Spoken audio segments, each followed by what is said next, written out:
Hello everyone. Am I audible? হ্যাঁ, শোনা যাচ্ছে। Okay. Assalamu alaikum. Namaskar. Good evening, everyone. Several participants has joined to our meeting. So, for not any other delay, now I would like to introduce our today's session instructor, our very honorable Ma'am Devi Dash, and Honorable Advisor, BIIHR, and Project Research Assistant, Indian Council for Medical Research. And very welcome, ma'am, for joining us today. We are presenting Programming Club, Statistics Programming Club, developed of Statistics University of Chittagong, and a collaboration program with BIIHR. And the floor is yours, ma'am. Ma'am Devi Dash.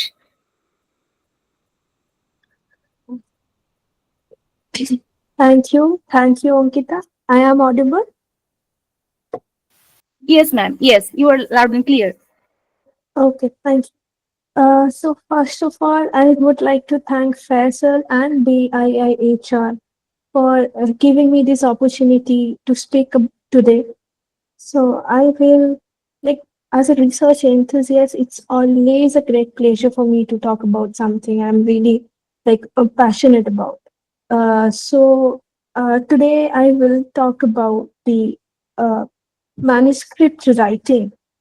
So in the field of research, before starting, I will quickly share my presentation.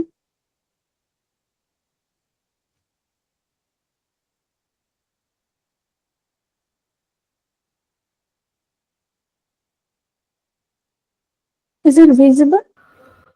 Yes, ma'am, it is visible. Okay, fancy. So I'll now start.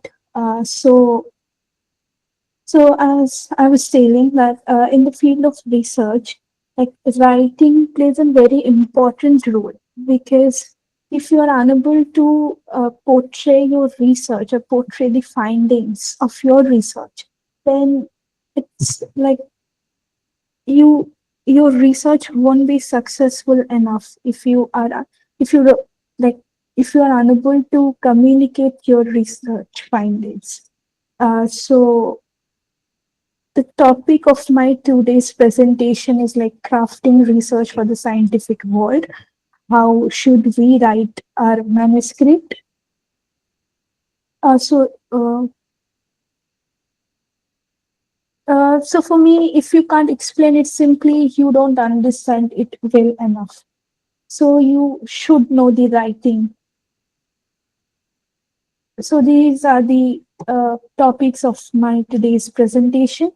So why publishing is important, writing the manuscript, citation practice, how to find the journal, formatting guidelines for manuscript, how to handle the reviewer's comment, and editing and proofreading. Okay, so I will start with the basic. So what is the importance of publishing?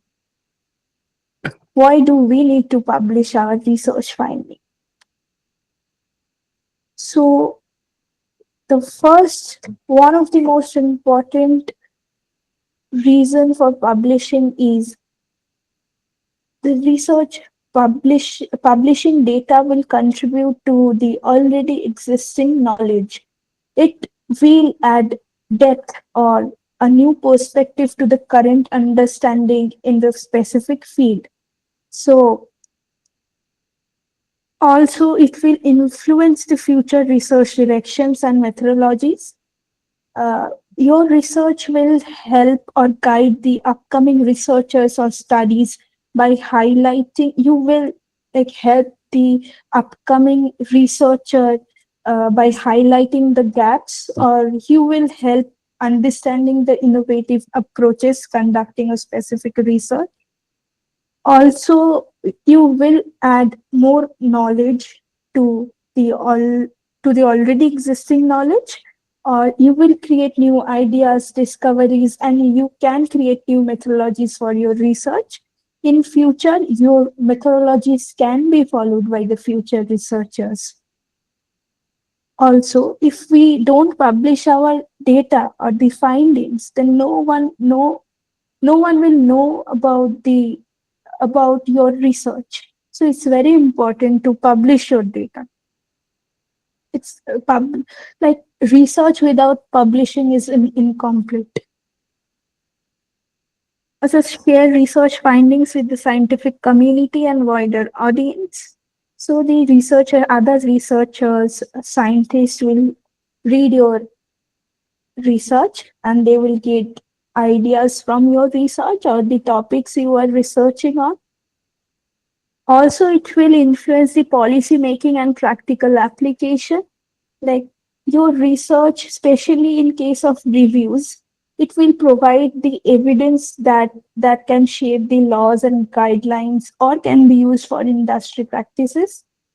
In health sectors, we do research actually for the betterment of mankind. So, like if we, as a researcher, we don't publish our findings or highlight the current needs through our research, then there's no point of doing the research.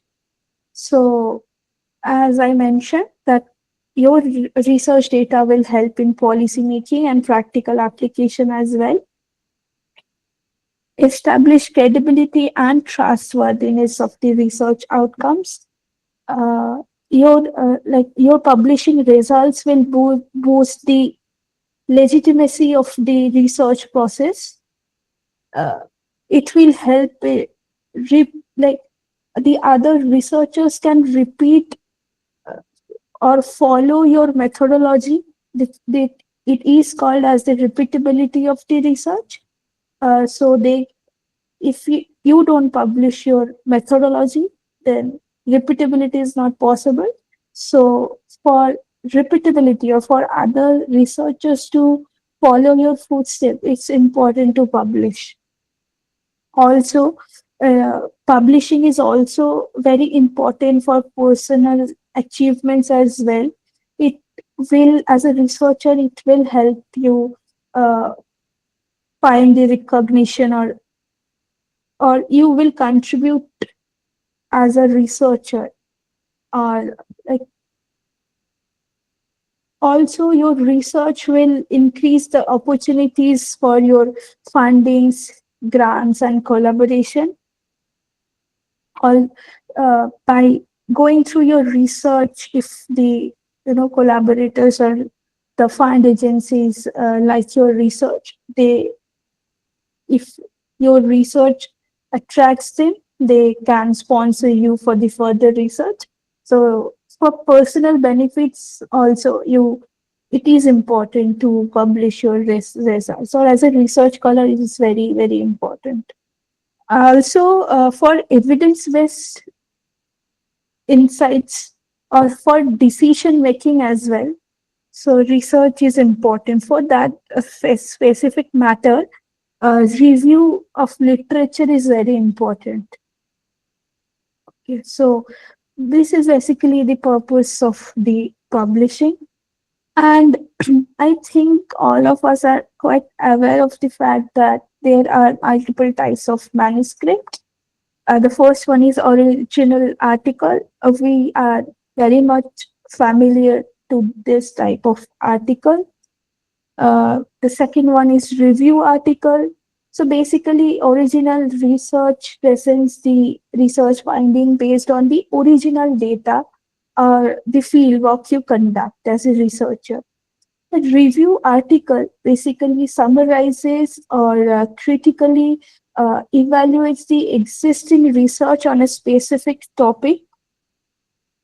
Review, as I mentioned earlier, that review articles are very important in policy making because it helps to summarize the findings of multiple studies on a specific topic. So there is short communication that provides the brief, focused findings or any updates from ongoing research. The next step is letter to editor. it offers the opinions, clarification,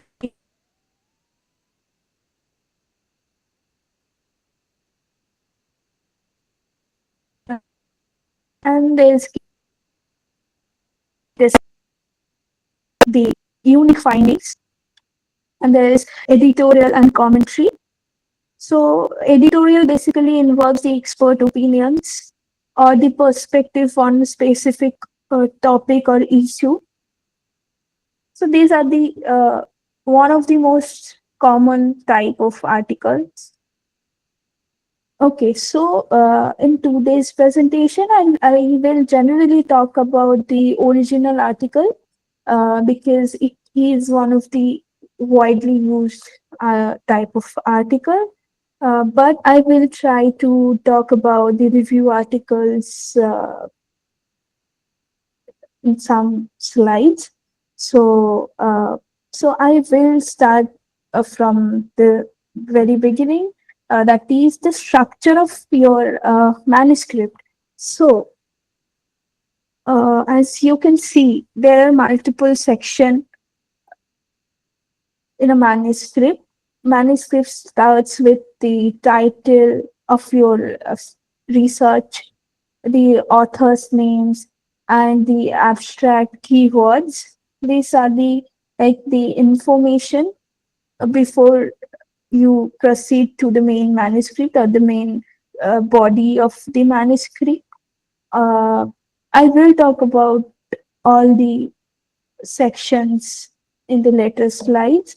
So first we talk about this is called as the IMRD structure.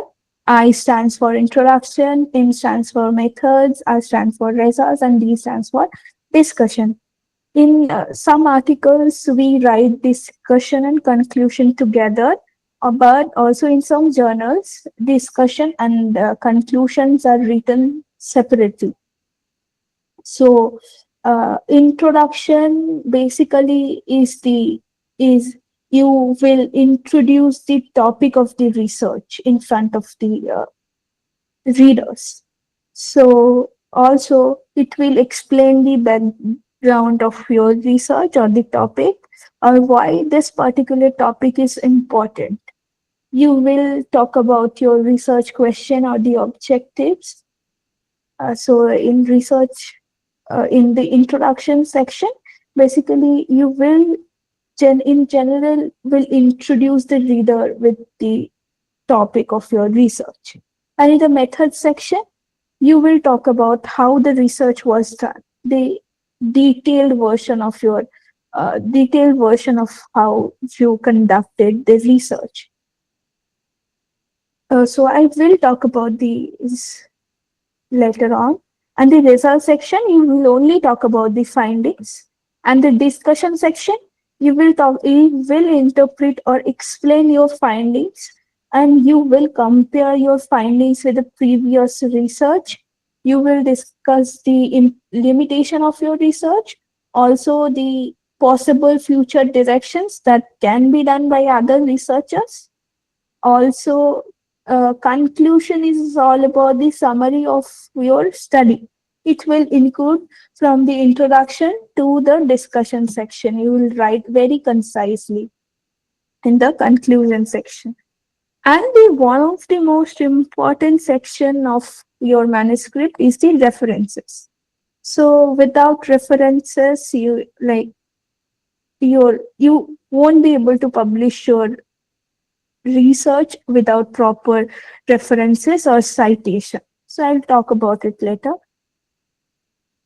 So I'll talk about introduction in detail. First of all, introduction comprises of the contextualization of your topic. So first of all, define the research area. You need to clearly state the research topic.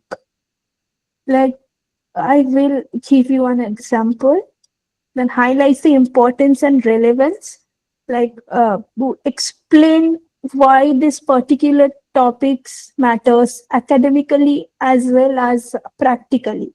what will be the implications, how your data can be utilized in future use, the importance of your research.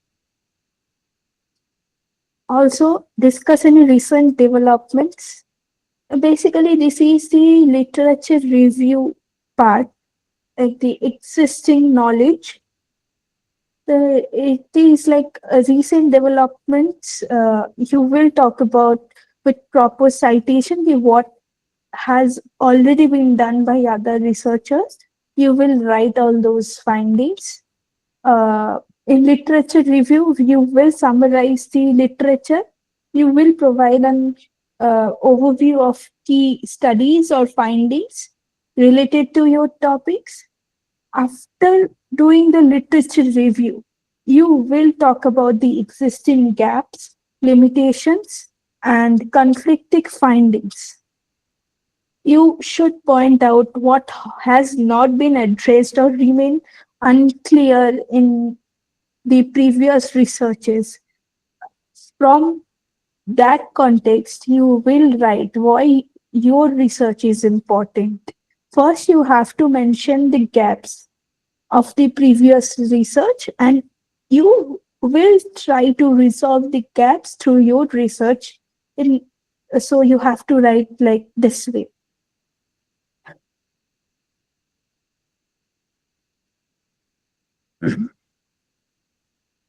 So just okay. So then explain. You have to explain how your study will fill the gaps or contribute to the new insights. So how will your research will be helpful? For example, like okay, I will talk about this later. So first, research question and objective. Formulate the research question. Basically, it is the objective. What are the objectives of your research? We usually write 1 or 2 or maximum 3 objectives in a research. So you have to write in the finding section, you have to write the results on the basis of your objectives. Be very specific when it comes to the objectives. Sorry. Okay, so explain how the study addresses the gaps identified in the literature. So these are the introduction to some key points. In the introduction section, abbreviation should be given following their explanation. So first of all, in the introduction section, you will write the full form or full explanation of the abbreviations, but in the rest of the articles, you will only write about the abbreviations. But never ever write the only abbreviation in the introduction section, but you write the explanation with the abbreviation. But in the methods, results, and discussion sections, use only the abbreviations. Simple present tense should be used. Also, the references you will use or the previous studies you will use should be selected from the publications having higher impact factor. So your study will be more reliable if you use the publications from the higher impact factors. The sentence end should be attractive and comprehensible.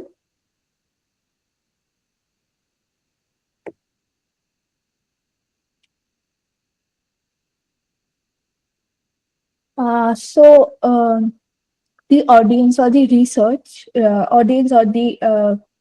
researchers first they will read your introduction first. If they don't feel it attractive enough or they don't understand your topic, they will not read the next portion of your article. So it will be very important. Like introduction is the important part, because there can be some reader who are not aware of your topic, or they don't have any idea of your topic. So as a reader, they should understand what you are trying to say, or what you want to do through your research. So you have to write it very, very simply, yet very scientifically. Your introduction should be very, very comprehensive, no extra lines or irrelevant topics or points. Firstly, general, then subject specific information should be given. So, if we take an example, suppose prevalence of diabetes among male patients residing in the urban areas of West Bengal. Suppose this is my research topic. So, how will you write the introduction of this specific topic? So, first of all, you talk about what is actually diabetes. So, you will inform people about the topic. So that is diabetes. You will talk about diabetes. Then gradually you will talk about the previous findings. You can start from the global perspective. That is what is the prevalence of diabetes in the world or any specific continent. Then you can talk about the country. Then talk about a specific area, or a state, individual state, or you can talk about, then you can narrow down your findings, like you can then talk about the prevalence in specific urban areas, because you want to conduct it in the urban areas so that it can be compared in the discussion section. So you will gradually narrow down your your findings. So you will start from the global and you will end in urban areas. And if there was any study conducted that's specific in your field area, then you can write it. Or if you, like I mentioned that my research title is like prevalence of diabetes among male patients, then if you have any specific data for male patients, you can write it down, but not at the first. But in the later section of the introduction, you can be specific. But in the first section of the introduction, you have to give a overall perspective of your topic. Then later on, you can be very, very specific. After then, in the last part of the introduction, you will talk about the objective. What are your study objectives? So this is how you should write an introduction. Then there is some, like, as I mentioned, like zoom in from the general to specific. Then you have to critically review what is known and unknown. Literature review is important aspect of introduction. Literature review will help find the gaps in the existing knowledge. You just don't need to write the summary of the previous literature, but you have to critically analyze the literature, that you can critically analyze their methodology, why they use it, or they should not, like, one should not use that methodology. So you want to follow some other methodology. So you can talk about all this. So you can talk about their findings, like why this particular results come out. So you basically have to evaluate the results of previous literatures. You just don't need to summarize the articles. Also end with objective, as just mentioned, document facts with reference. You have to all the lines you write in the introduction, you should incorporate the references along with the lines, because without references, that particular line won't add any value to your introduction, because references are used so that the other people can go to that particular reference and uh, cross check whatever you have written in your introduction. So it is very, very important. And what are the don'ts? Don't write endlessly to fill pages. You have to be very, very comprehensive. So, like in most of like ideal scenarios, you just need to write introduction for like not more than 1.5 or 2 pages. You have to complete your complete introduction within 1.5 or 2 pages. So don't write general undocumented statement. Don't write your, like, you cannot write something without references, or don't write anything about what you feel. This introduction is not something, it introduction needs references. Introduction needs validation. Don't just cut paste the line from, as I mentioned earlier, that don't summarize the article. Don't cut or paste the line and cut the line and paste in your own manuscript. Don't paste it. Don't provide excessive irrelevant details. You don't need to. You just have to be very, very specific. So then the next part is material and methods. Uh, Material and methods generally talks about how you did your research. Basically, credibility is something that is reliability of your research findings. So uh, it includes, it shows how how confident a researcher is about his or her findings. So the credibility refers to the accuracy or like whether your research can be trusted or not. The credibility refers to this. Ensuring credibility like involves the using methods, rigorous methods. It will help in the further like peer review process, or transparency in reporting the results. And repeatability, it is very important. Repeatability means reproducibility. Basically, it refers to the ability of other researchers to achieve the same results using the same methods and data. It's very important aspects of scientific reliability. Like your, if some other researcher using your data, using same method, the result should be the same. It should not differ from your results. If it differs, then it will reduce the reliability of your research. So high repeatability means the results are very much consistent and can be independently verified, which actually add strength to the validity of the findings.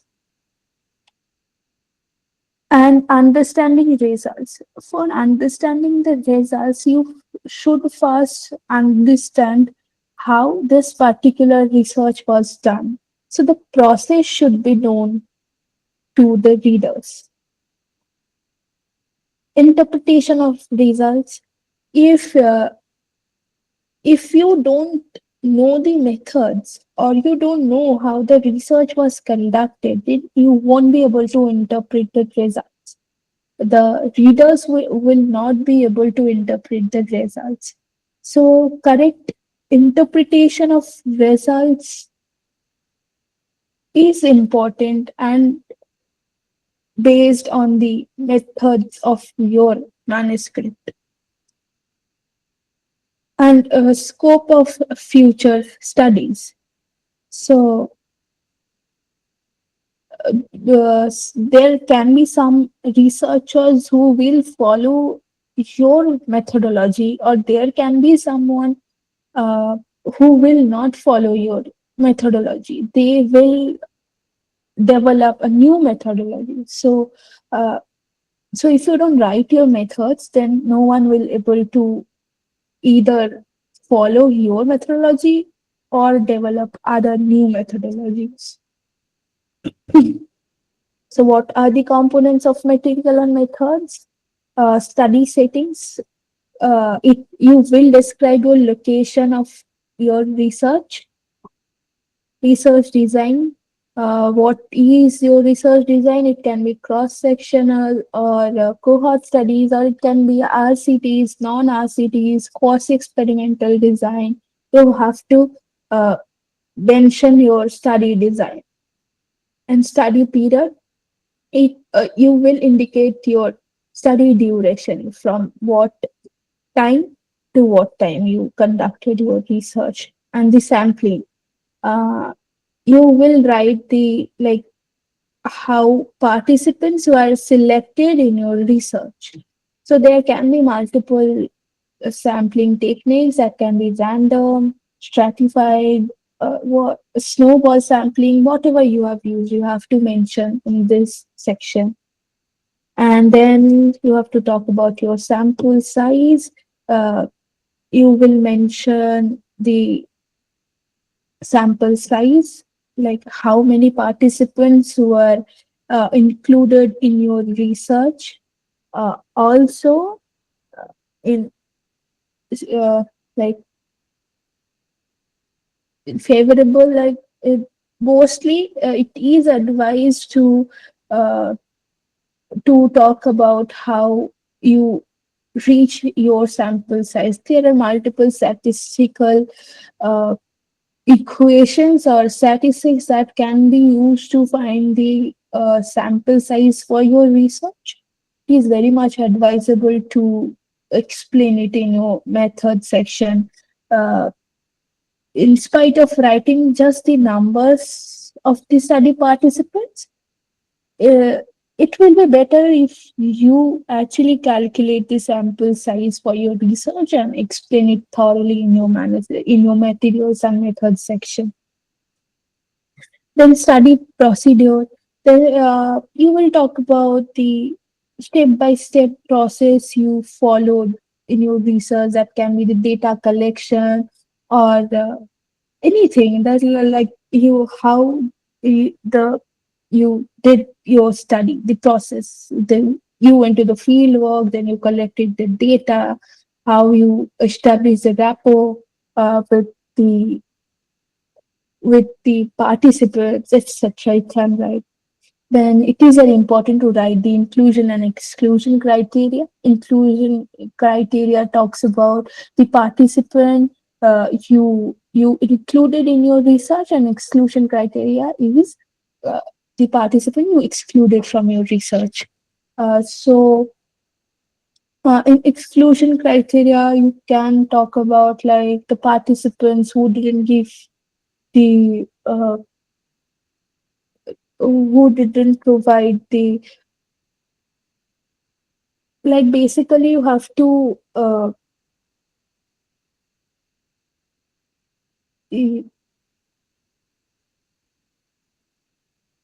so then operational definitions means if there is any concept, you can suppose uh, if your research includes the diabetes, so you have to talk about the actually operational definition of diabetes.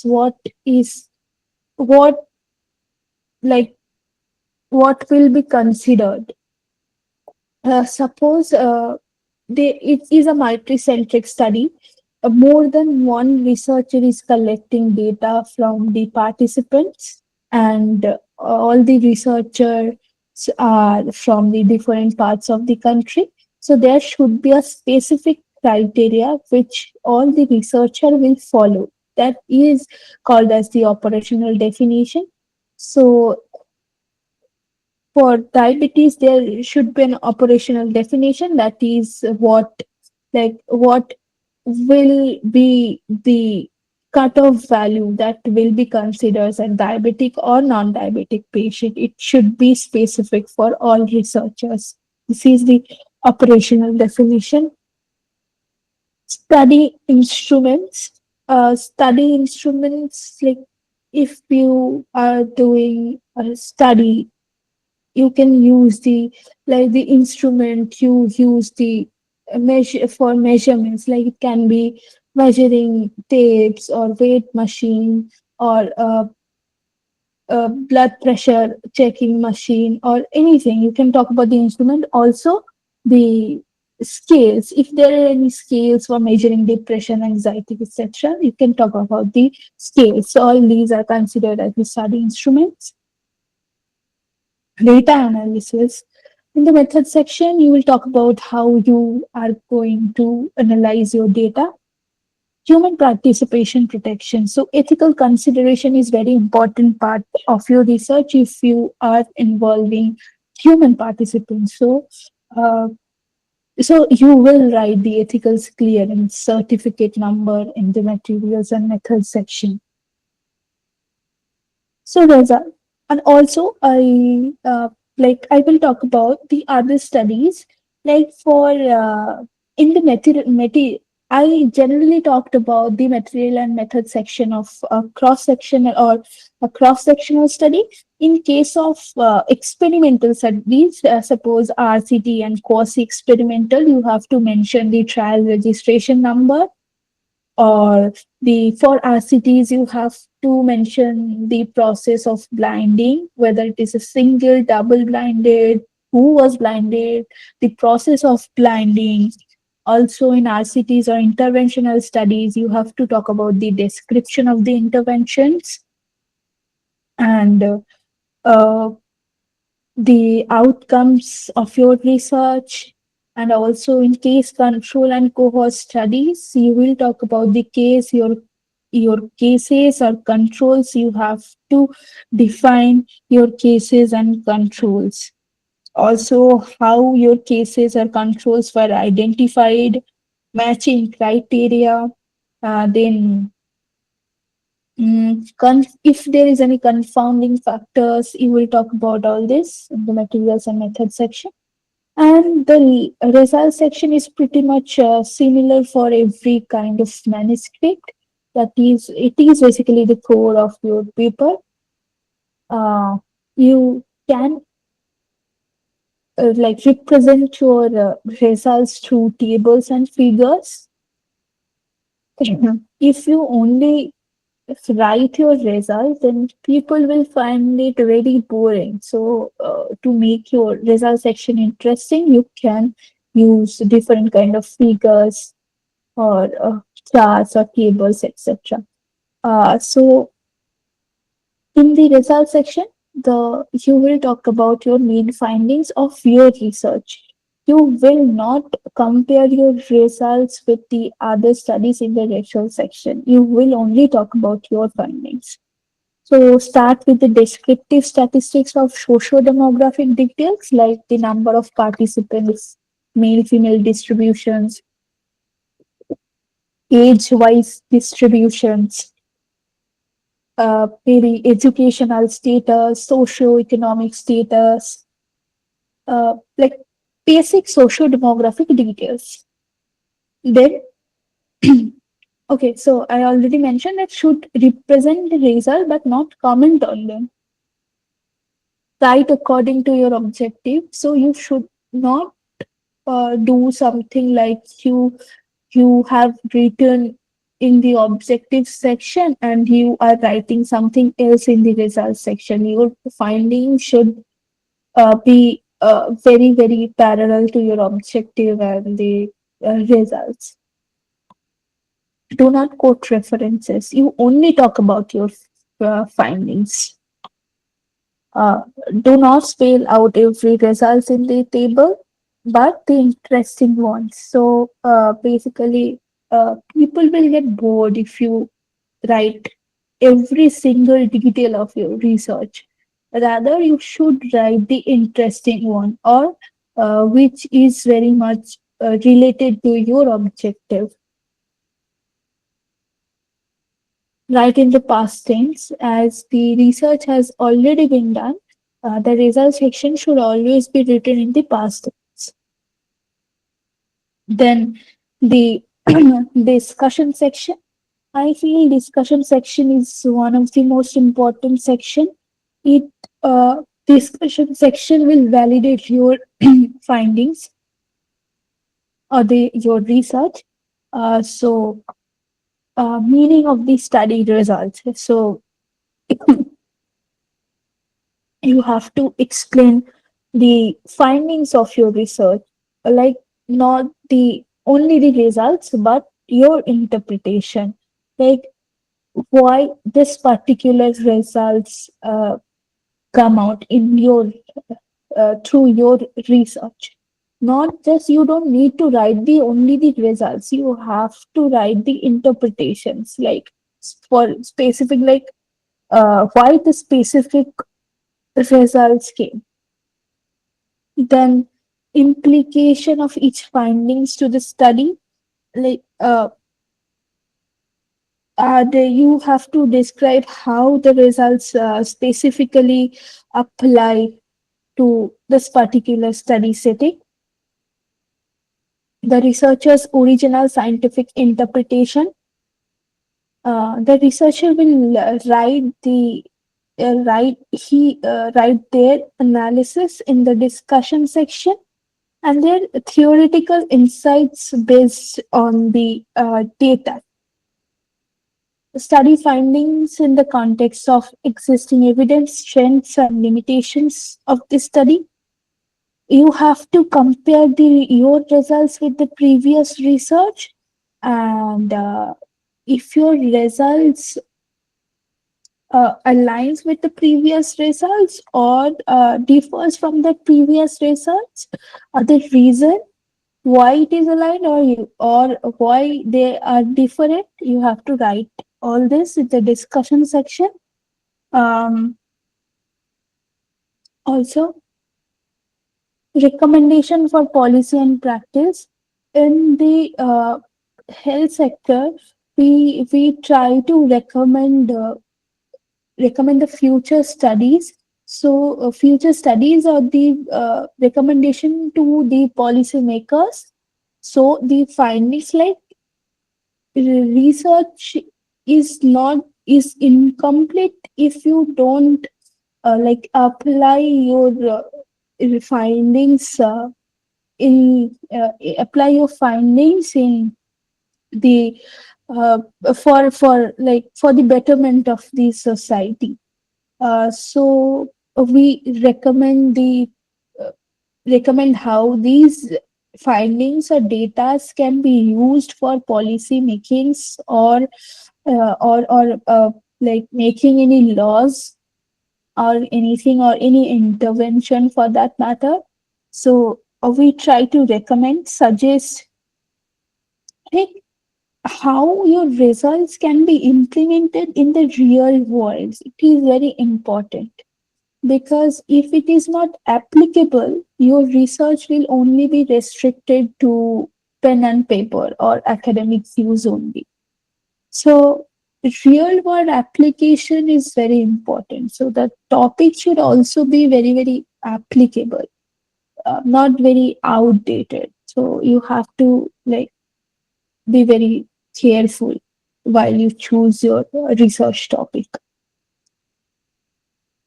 Okay, so discussion actually brings all the pieces of puzzle together.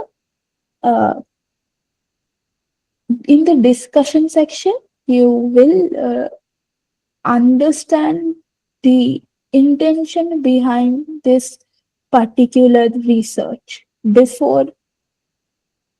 So introduction will make you understand the implementation. or the reasons for such results. Okay, so in the introduction section, you will briefly talk about your study finding. Then you will compare with the existing literatures and then what it all means. Interpret the significance of the findings in a broader scientific way or in a practical context. What are the implications? Explain how these results can be used for policy or future research. Then, in the last part of the discussion, you'll talk about the limitation of the study. What are the weaknesses of your study, uh, or the constraints that may affect the generalizability of the research. Suppose, uh,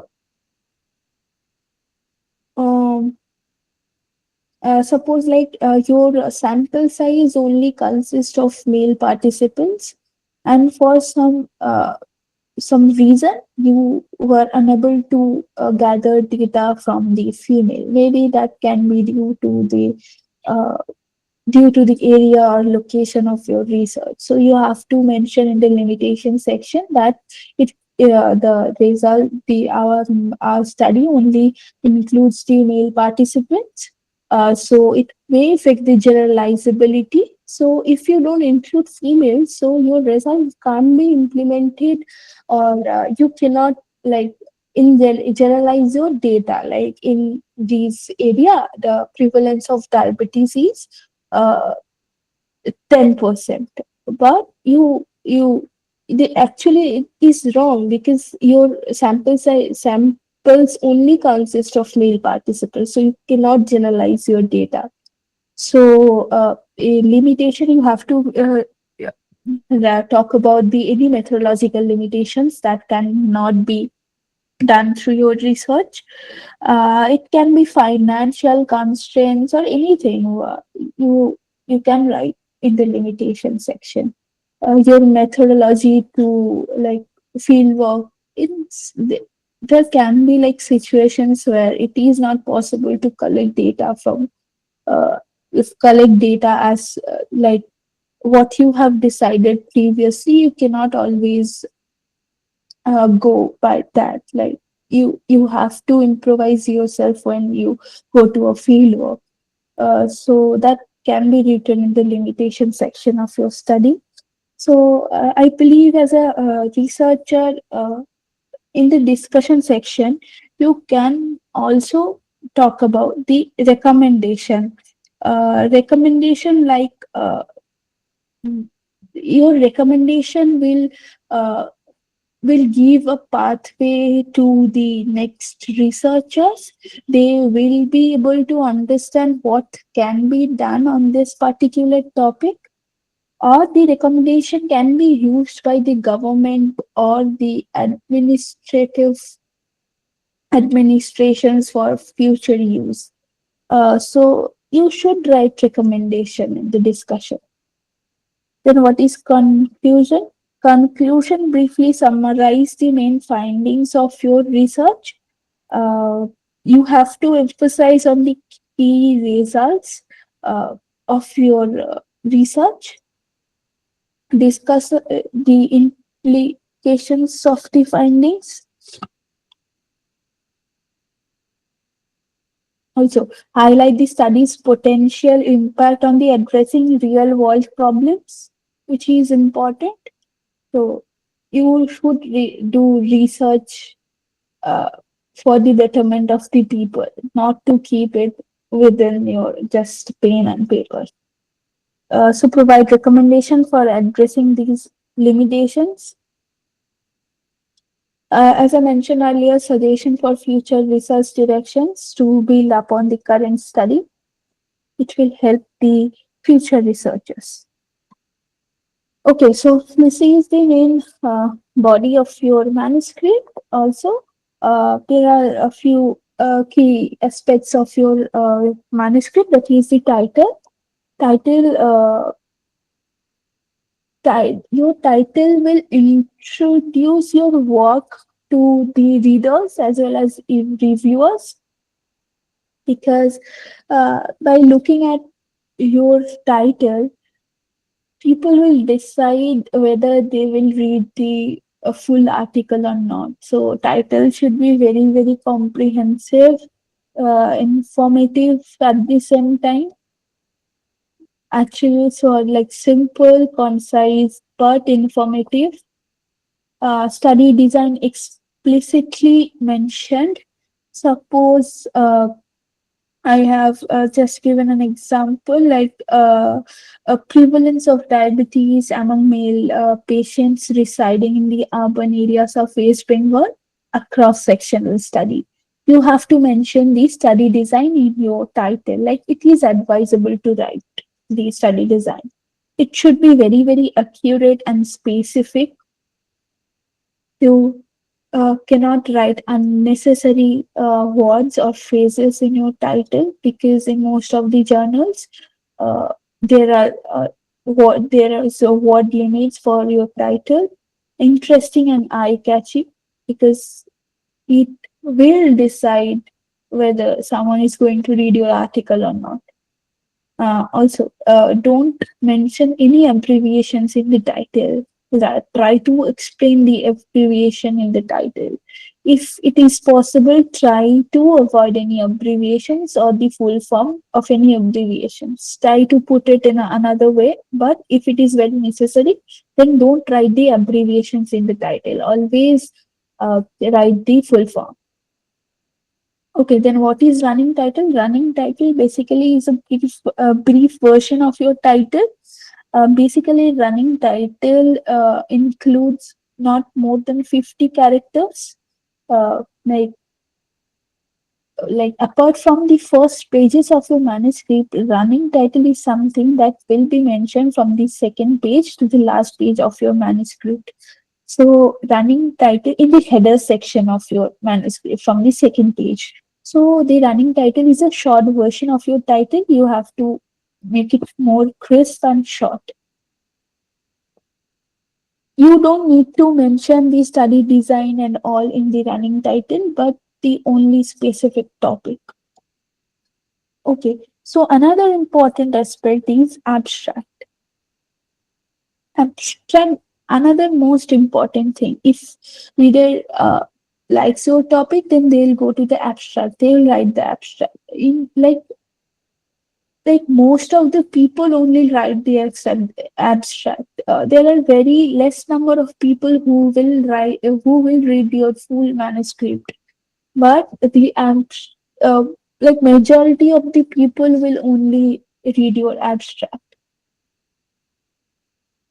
So it is the only part of the manuscript that most people will read. It will help decide the readers whether they'll read the full manuscript or not. Okay, so basically there are two types of abstract, that is structured abstract or unstructured abstract. In the structured abstract, we divide the abstract into multiple components, that is the background of your research, methodology, results, and conclusion. So it should be sufficiently representative of your research work. It will follow the same pattern of your manuscript. Also, the unstructured abstract does not consist of the subsection. You will write the abstract thoroughly. You don't need to write the background of your research or methodology separately. Rather, you will write it in the same paragraph. Abstract should be very, very simple. You have to explain your background of your research in majorly 2 to 3 sentences.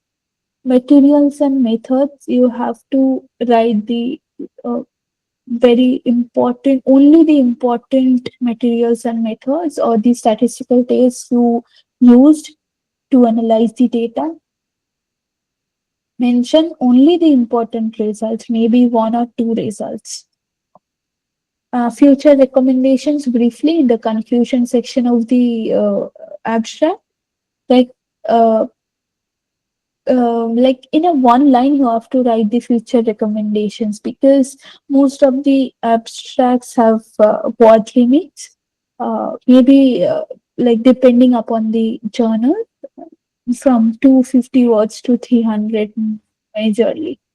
So you have to complete everything within the word limit. The keywords is the important aspect. Um, like it is used for indexing, or keywords is something that will improve the discoverability of your research, of your particular manuscript.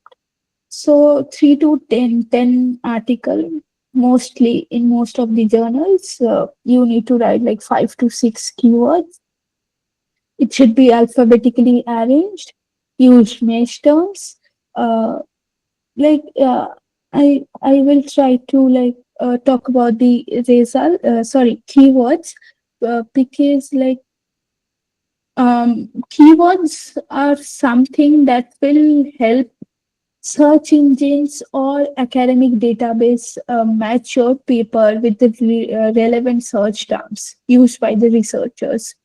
Uh, you have to like choose your keywords very cautiously. Um, they are typically like it will like are used to indexing your databases like PubMed and Scopus, Google Scholars. There's a specific way to actually find articles like on a particular research topic. So for the like discoverability purposes, you should choose the keywords very cautiously, and also it's a different topic altogether how you will choose your keywords. So I will not like talk much about keywords in this session. Sorry.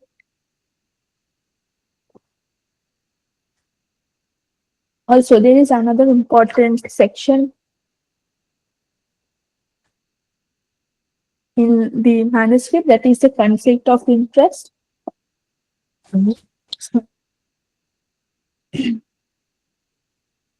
Okay, so conflict of interest is something when you as a researcher benefit financially or professionally from specific study. For you like get a research fund or financial help from agency,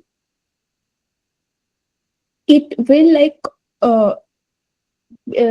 it will affect the integrity of your research process, because when you are getting fundings or something like that, you will try to impress the funding agencies unconsciously maybe.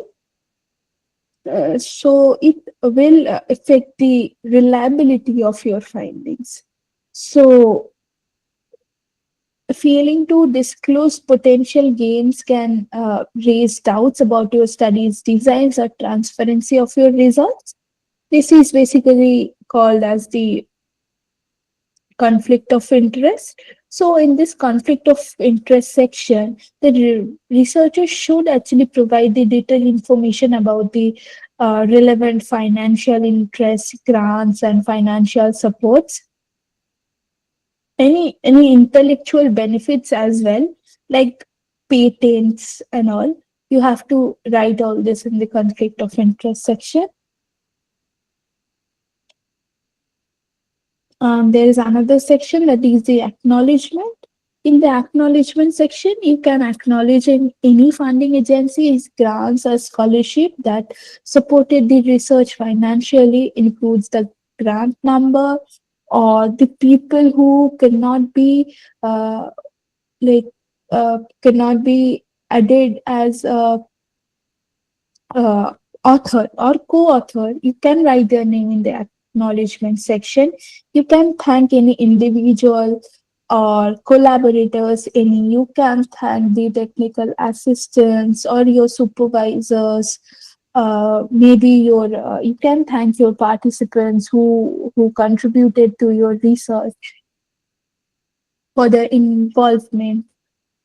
So you can like acknowledgement section is for those who cannot be included as a co-author in the manuscript. Mm, You can like acknowledge the research institution or department for providing administrative support, laboratory facilities, and other resources. And the references. For references, there are multiple styles that can be APA or Vancouver style, MLA, Chicago style. Each style has its own rules for formatting references. So you have to go to the journal's website and you have to check which kind of which style of reference that particular journal is accepting. So you have to modify your profile references you throughout the manuscript. Also, you have to follow a specific referencing style throughout the manuscript. You cannot use multiple references style in a single manuscript. So, use proper formatting. There are some rules for writing the references. So you can read about all this in the journal section, in which in the journal section there is like um, authors information for the authors. In every journal there is a section called information for the authors. You can go to that section of the journal. You can read about the how you should write the references, what they are suggesting to follow. Okay, so the double check the accuracy and completeness of each references for to avoid any errors or inconsistencies. Don't forget to mention the issue number or volume number, author's names. You have to be very, very careful. Also, there's a in-text citation as well, where you cite your research in the introduction to discussion section to methodology.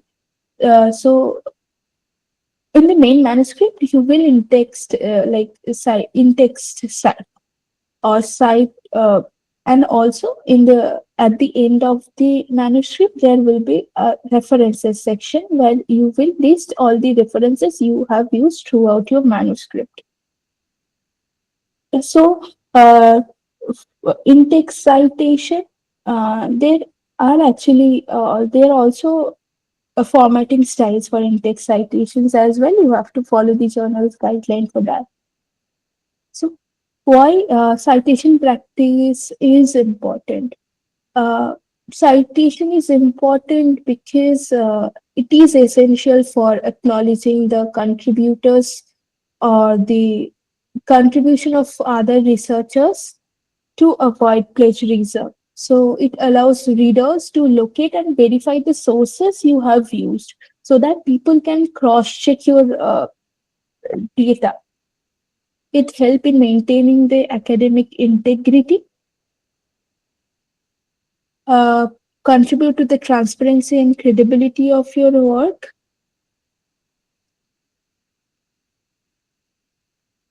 Okay, so you have to be very extremely cautious about your citation. You have to cite the sources of your information you have written in your manuscript. Don't forget to cite your references. Whatever you have, like any numbers you have written or any concept you have to cite from where you if you have incorporated you have taken your information from. So there are some common citation managers. Mendeley something is like most of the researchers use. There is Zotero as well. So it will help managing the citation. Also,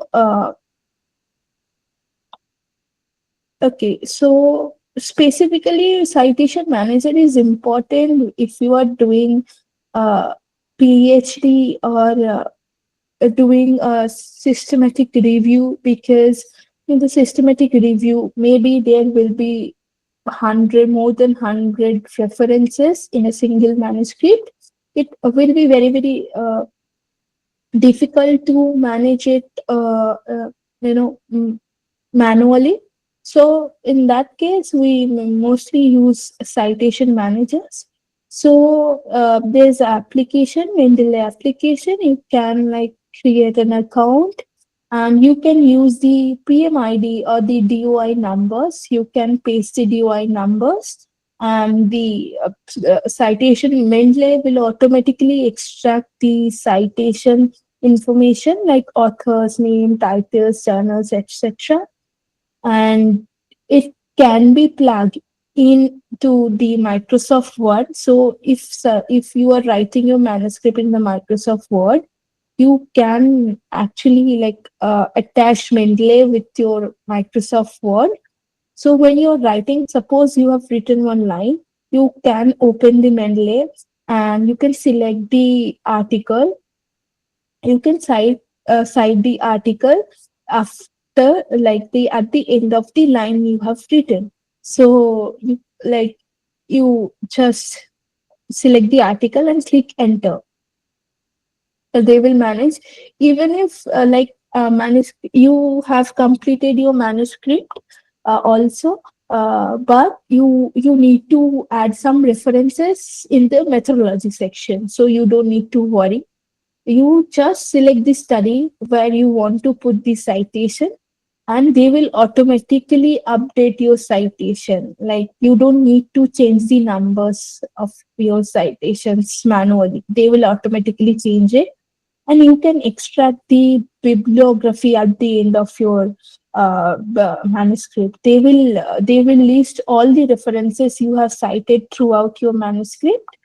Also, there is an option where you can change the style of your citations. You can change it from there, but it's always like advisable to like check the references manually as well, so that you don't miss any information. Also, you can share it with your peer groups, so that your colleague can also use the same reference list. Okay, so this is the link of the Mendeley. You can use it.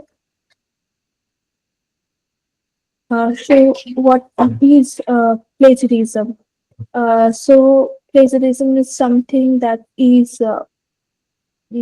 that is very like close to what citation. Why citation citation practices is important or essential.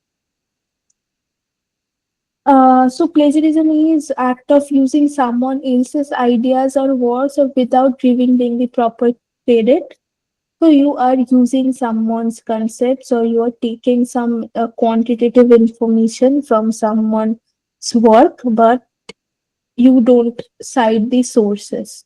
So this is called what plagiarism is. You have to cite the sources. You have to give the credit to the person who actually has conducted the research. What are the types of, there are different types of plagiarism: copying verbatim without quotation, paraphrasing without properly citing the original article, using someone else's ideas or concepts or results without attribution, reusing your own previously published work without citation. This is called self plagiarism. So these are the common types of plagiarism. So always cite the sources from where you have taken the information from. Tips to avoid citation. When you are doing the literature review, take very careful notes and record all the sources uh, of your uh, of your information. Uh, so basically, you have to understand the rules of the citation and referencing. Uh, why it is important. So, from the very beginning of your research, you have to keep a track of your references. So, you can use plagiarism detection tools to check your work before submission. Cross-check the reference list and in-text citation in the manuscript uh, before your submission. Okay, so another important is ethical consideration. Ethical consideration is the research,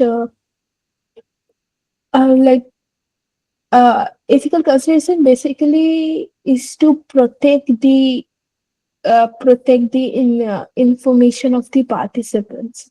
Like it are the set of principles that guide your research designs and practices. These principles include the voluntary participation, informed consents, anonymity, confidentiality, and potential harm. So you are not supposed to disclose the name of your participants. You have to maintain the anonymity. If your participant is sharing something very confidential, you should not write the name of the participant like this person said this. You have to maintain the anonymity. And before you start your research, you have to uh, you have to submit your research proposal for the ethical clearance. There is a committee who will review your research protocol, and they will decide whether this, but like you have to explain your methods, how you are going to collect the data, how you're going to keep the confidentiality, or how if you maintaining the anonymity. So they will take decisions. If they feel that these steps are good enough, then they will give you the ethical clearance that you like you are ready to conduct the research. It is very important in case of interventional studies, because you are going to intervene. You are going to like either you are going to give some medications or the treatments or something. So it is very important to ethical, like you should not harm anyone for your own research. So ethical clearance will keep this in mind. If the respondents or the participants of your research are children, the parents should be informed that their children will be part of your study, and you have to collect the information from the parents. Every research organization has their own ethics review committee. Actually, they're supposed to, like, they should have an ethics review committee. Okay, so these are the basic manuscripts sections, and also there is called something reporting guidelines. So reporting guidelines basically are the structured framework that will provide the clear instruction on how to document the information uh, accurately and consistently. So they will ensure that the it is very, your manuscript is very comprehensive, transparent, and easy to understand. By following these reporting checklists, the researcher will avoid omissions of any information. Um, they will not forget to add something important in the results, because this is the checklist. You can mm, basically reporting checklists help improve the quality of your research. If someone, like suppose in the reporting checklist, there is a question like, have you mentioned the study design, or the have you so you have to write the page number or the line number where you have mentioned the study design. So in most of the journals, especially in the biomedical research, biomedical journals, you have to submit this reporting checklist based on your studies. So for there are specific questions for specific type of study designs. For RCTs, we use consort, observational studies stroke, SRMA for Prisma can be used for SRMA, and case reports for case. So basically, you can you have to submit um, the reporting guidelines. There are specific information uh, s- study design. You have to mention the page number and the line number. The What are the limitations? You have to mention the page number and line number while you have mentioned the limitations in your manuscript. So that the reviewer also will be able to find specific information very easily, and also you won't forget to add any information in your manuscript. So for the submission, you have to understand the journal access. So first of all, it's an open access journal, free to read for everyone and anyone. Also often funded by article processing charges, that is called the APC, paid by the author or their institution. Types of open access journal is gold open access, published in fully open access journals. Like everyone can read it immediately. You don't need to pay anything. And the hybrid open access, it is a subscription based journals that allow individual articles to be open access with a fee. If you don't submit the fee, your article won't be free to read. But the people with the subscription of the journal, they can read it. And also there's a green open access journal. It is the author's self-archival version in an institutional repository, often after an everbook period. So how will you find a journal? First of all, you have to consider the scope, focus, and the target audience of your research.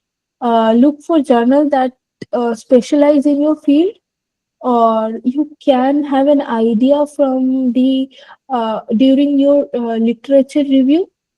You can get the name of the journals from your literature, because the same topic was published in a journal. So you can find the name from there. Also consider the impact factor and indexing of the journal. So most of the all the good journals have indexings. Some of the journals are PubMed, Scopus indexed, and some journals are not indexed. So you have to be careful. So it is indexing journals are always better than the non-indexing ones.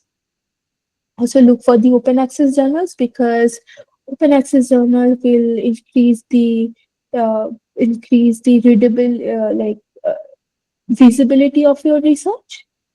Also check for the article processing charge, and if there is a funding agency, whether they will uh, pay the article processing charge or not. You have to be very careful. There are some journal finders of different publishing agencies. You can just copy paste your title or the abstract in their journal finder, and they will suggest you the journals. So you can find the journal in this way as well. So there are some benefits of open access journals. It will increase the visibility of your paper, increase the citation rate, which is very important as a researcher, and global impact. If your journal is not free, manuscript is not freely available, then most of the people won't be able to read your paper. So it will decrease the visibility of your research. Also, if it is not openly accessible, then people will not cite your research. Your citation will not increase. Public access, formatting guidelines for the manuscript, Always refer to the specific guidelines provided by the publisher or the target journal to ensure compliance with their requirements. As I mentioned earlier, that there is a section called instructions to the authors. You will get a detailed information about how you should edit or revise your manuscript for that particular journal. So you should go through actually you have to go through the portion before you submit your article. Okay, so what are the important documents during submission? This will be very common. And the cover letter, title page, landed article, ethical approval or ethical clearance certificate, copyright form. And if you get the revision, you have to submit the revised article in the second time. Like you have also the response sheet. Response sheet is also during when you resubmit your article after the peer review process. Okay. So cover letter, basically it's a formal letter to the editor or the editor-in-chief introducing your manuscript. You have to write like importance and relevance of your research very briefly and explaining why it fits the journal scope where you are submitting the journal. Title page contains the name of the author in a particular order. Also the affiliation, the corresponding author details, sometimes the abstract and keywords as well. It depends on the journal's policy. Also blinded article, it is from the introduction to references.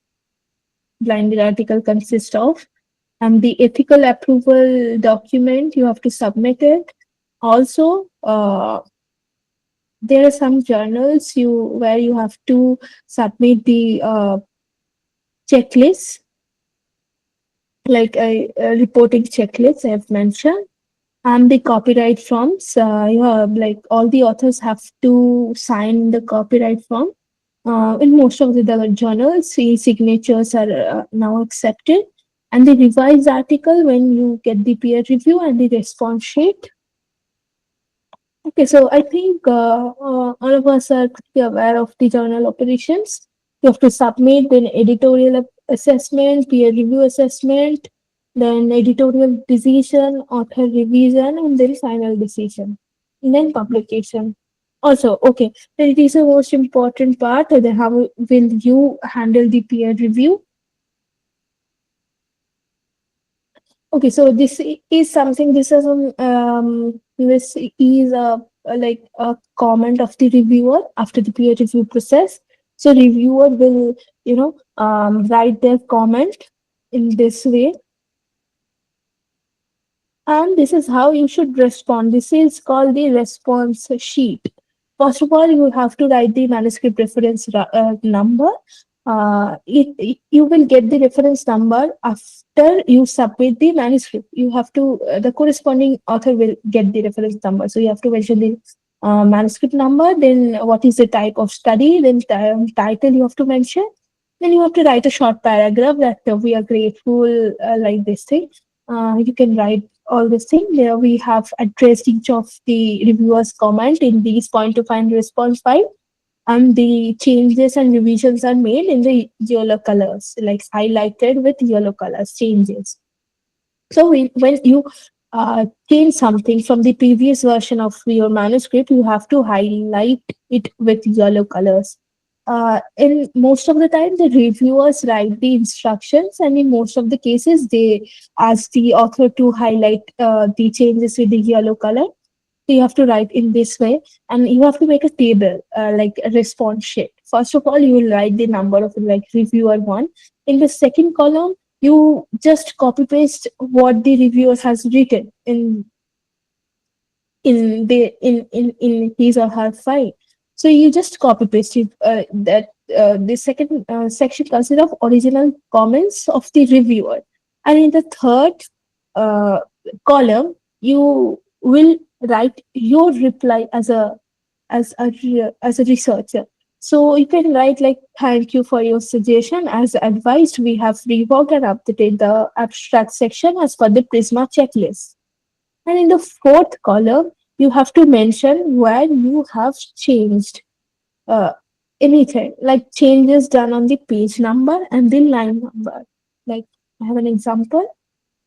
Like the conclusion, the reviewer has mentioned as to like the conclusion can be strengthened by adding one or two actionable steps for the stakeholders.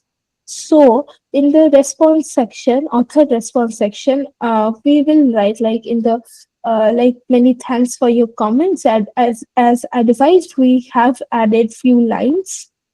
Then what you will do, it is advisable to write the whole line you have added in the abstract. The following line has been added. After that, you will copy paste the lines you have incorporated in the revised manuscript, so that it will help the reviewer to understand what changes were like made in the revised manuscript. So like, it will be easy for them to find out the changes. And in the last column, where the changes were made, page 1, abstract section, and subsection is interpretation and conclusion, second line to fourth line. You have to like this way. Like this, these changes were made from the second line to the fourth line of the abstract section, and interpretation and conclusion subsection of page 1. So you have to write like this. Okay, this is another example. Uh, okay, so in the conclusions, the following lines have been added. Then I've pasted what I have revised in the revised manuscript. And in the last column, the page number and the line number. Okay, so this is the editing and proofreading. Proofreading is done after the article is accepted in the journal. So the journal will ask you to read your article thoroughly, and if you want to make any changes, you have to like correct the changes in the PDF file. So like, review the structure and the flow of your document to ensure logical progression of ideas. Revise the sentences for clarity. Verify the accuracy, and this is the last step before the publication. So you should read the article thoroughly, and if you want to make any change, you can ask the journal to change it. Scan the document for any spelling error, grammar error, punctuations error, anything, any typos, missing word, and incorrect verb tense use. Mistakes to avoid. Don't rely solely on the automated tools without human review. It is advisable to do the proofreading manually. Don't use any kind of AI or something like that. Don't rush through the editing and proofreading process, because after the publication, you won't be able to change anything in your article. This is the last stage. So don't ignore the feedback or suggestion from the reviewers. Double check the proper names of the authors, technical terms, specific details. Okay, so another thing is author contributions. All the authors should make a direct and substantial contribution to the manuscript, not only to the writing, from the data collections to the going to the fieldwork. So all the authors should take the responsibility for the integrity of the manuscript. Okay, so there is a author's contribution taxonomy, that is the contributors roles taxonomy, which we usually use. So the taxonomy follows the conceptualization, like there are specific terms and the role of the specific terms, that is conceptualization, methodology, software validation, formal analysis. In most of the journals, the journal will ask you to make a table out of the like author's contribution. You have to write the name of the authors and the role, the particular author, the contribution of the particular author in this manuscript. So you will write the like suppose the name of the author, and they contributed in writing. Okay, so yes, so you can write the name of the author and write their role, like they help in formal analysis, investigation, validation, conceptualization, etc. Also funding, acquisition, supervision, visualization, writing original draft or review or editor. Just have to write the name of the author and their roles. Okay, so this is all about my today's presentation. Thank you. So if you guys have any question.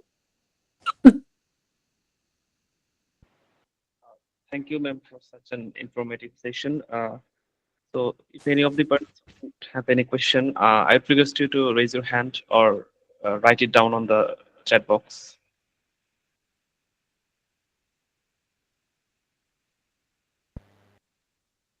Yes.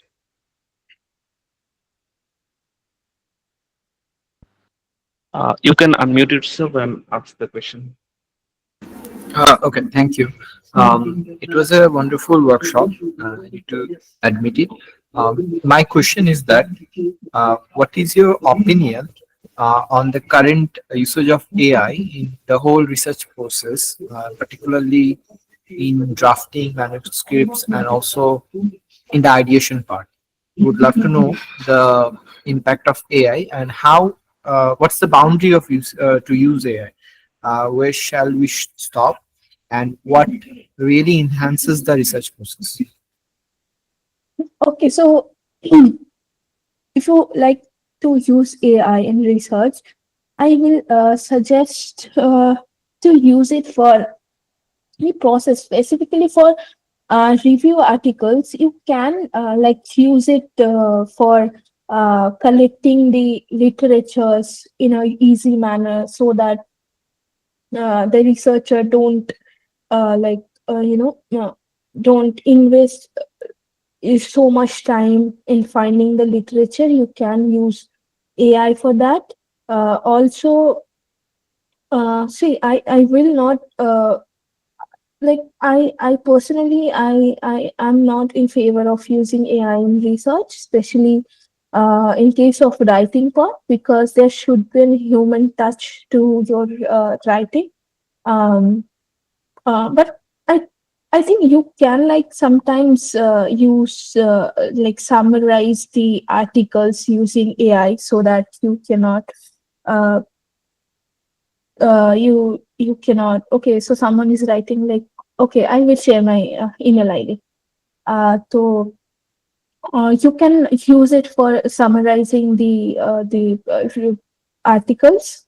Also, we actually use AI for systematic reviews that actually help us to organize the article, to include or exclude the article. You can use it for literature review purposes mainly. But for statistics, you should not use it, and for results section, you should not use it. And the discussion section, uh, like you should actually completely avoid the AI part, because discussion is something where the researcher will write his or her interpretation of the results. So it should be very, very thoughtful. But maybe you can actually uh, the writing part, you can better the writing part using paraphrasing tools or something like that. But yes, the draft should be written by human only.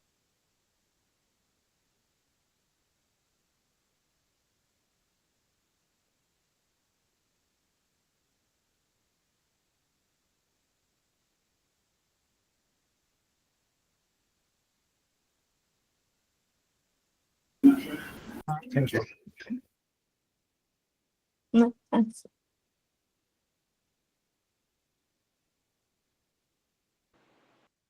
Okay, So if so yeah, please.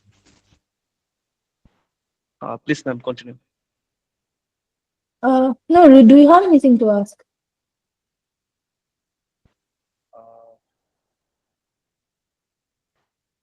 Actually, you have mentioned in the introduction section, while discussing the introduction section, that we should try to refer to high impact factor journals. But for, say, for a specific case, when my research topic is a region specific, and there aren't much research that are published on high impact journal for that specific region. So should we include those papers that are not published on that much famous journals? So, Yes, yes. If it is a region specific data, then it is very difficult to get it published in like international journals. But you can use it, but you have to be very very careful about using the numbers. Like you should not like blindly write something. You should actually completely read the paper and understand it, whether the data is the data should be like scientific data should be there, no? But you can actually cite if but with very much caution you have to cite it, because you have to take the responsibility of your what of whatever you are writing in your manuscript. So from that point of view, you have to be very very cautious. You can cite. yes, thank you. So I also had another question that's about discussion section. While reading most of the paper, I've noticed that there are some positive, there are some results that matches with my research, or there are some other results which does not match with the result section. So how do you advise to write the discussion section so that it is acceptable for the reviewer? Can you please repeat the question? I didn't get it. Okay, so my question is about the discussion section. There are some times that your result is contradictory to the other findings with some other international papers, or some are in favor with your research. So, how should I or a researcher should actually write his discussion section that discusses both of these prospects? Okay, so if your findings align with the previous researches, it is also fine. If it don't align, like if it differs, your findings differs from the previous research, it is also fine. But if it aligns with the previous result, in that case, you have to mention the why the results are similar, why the previous studies show the same results as yours, and if it is different, you have to write the reason of the findings. So reason is the factor you have to write, but if it doesn't matter whether it aligns or not, but you have to mention why it aligns or not. So the like your interpretation is important in the discussion section. Got that.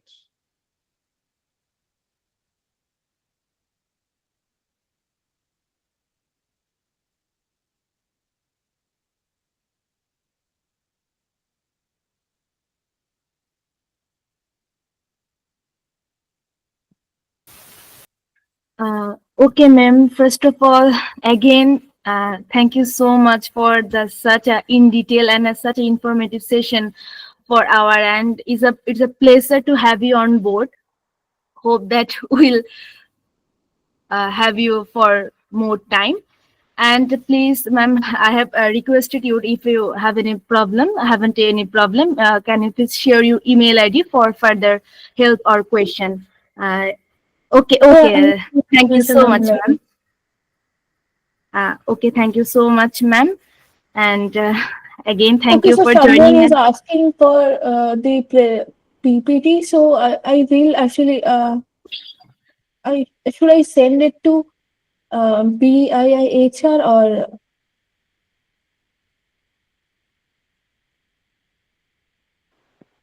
Yes, ma'am. You can send it to BIIHR and we'll collect it from there. okay. Okay, and thank all the participants for joining us. And we know that in the Bangladesh, the season was not for for like very pretty cool, because there are very much heavy rain in anywhere, and we have a very risk to heavy flood. So stay safe, everyone, and stay healthy. And thank you so much, ma'am, and thank you, everyone. We'll meet again for another beautiful session. Okay, thank you.